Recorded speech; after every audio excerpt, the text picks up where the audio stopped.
ಅಂತಾರಾಷ್ಟ್ರೀಯ ಮಟ್ಟದ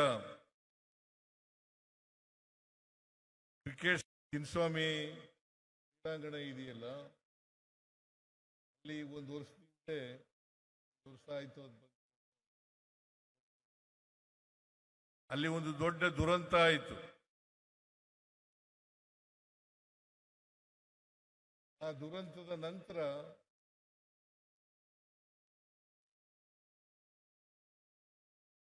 ನಾವು ಆಲೋಚನೆ ಮಾಡಿದೆ. ನಾನು ಈ ತರದ ಒಂದು ಅಂತಾರಾಷ್ಟ್ರೀಯ ಮಟ್ಟದ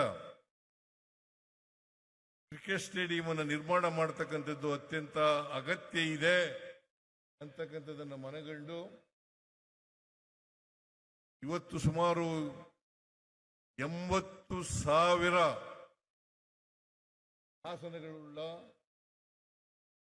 ಕ್ರಿಕೆಟ್ ಸ್ಟೇಡಿಯಂ ಅನ್ನು ನಿರ್ಮಾಣ ಮಾಡ್ತಾ ಇದ್ದಾರೆ. ಏನು ಚಿನ್ನಸ್ವಾಮಿ ಕ್ರೀಡಾಂಗಣದಲ್ಲಿ ಕ್ರಿಕೆಟ್ ಸ್ಟೇಡಿಯಂನಲ್ಲಿ ದುರಂತ ನಡೀತು, ಅಲ್ಲಿ ನಾವು ಸರ್ಕಾರ ಏನೇನು ಕಠಿಣವಾದಂಥ ಕ್ರಮಗಳನ್ನು ತಗೊಳ್ಬೇಕು ಅವೆಲ್ಲ ತಗೊಂಡಿದ್ದೀವಿ.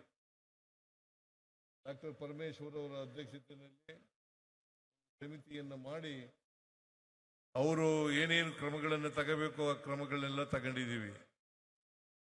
ನಾನು ಈಗ ತಾನೇ ಜಮೀರ್ ಅಹಮದ್ ಖಾನ್ ಜೊತೆ ಮಾತಾಡ್ತಾ ಇದ್ದೆ. ಗುಜರಾತ್ನಲ್ಲಿ ಇರ್ತಕ್ಕಂಥದ್ದು ಅಂತಾರಾಷ್ಟ್ರೀಯ ಕ್ರಿಕೆಟ್ ಸ್ಟೇಡಿಯಂ, ಅದು 90,000 ಆಸನಗಳುಳ್ಳ ಒಂದು ಕ್ರಿಕೆಟ್ ಸ್ಟೇಡಿಯಂ. ಅದಾದ ನಂತರ ಎರಡನೆಯದು ಕರ್ನಾಟಕದ್ದು ಇವತ್ತು ಏನು ಶಂಕುಸ್ಥಾಪನೆ ಆಗ್ತಾ ಇದೆ,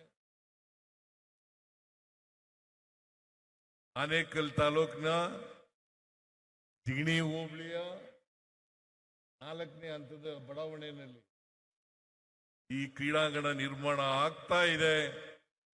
ಇದಕ್ಕೆ ನಾವೆಲ್ಲರೂ ಸೇರಿ, ನೀವೆಲ್ಲರೂ ಸೇರಿ ಗುದ್ಲಿ ಪೂಜೆಯನ್ನು ನೆರವೇರಿಸಿದ್ದೇವೆ.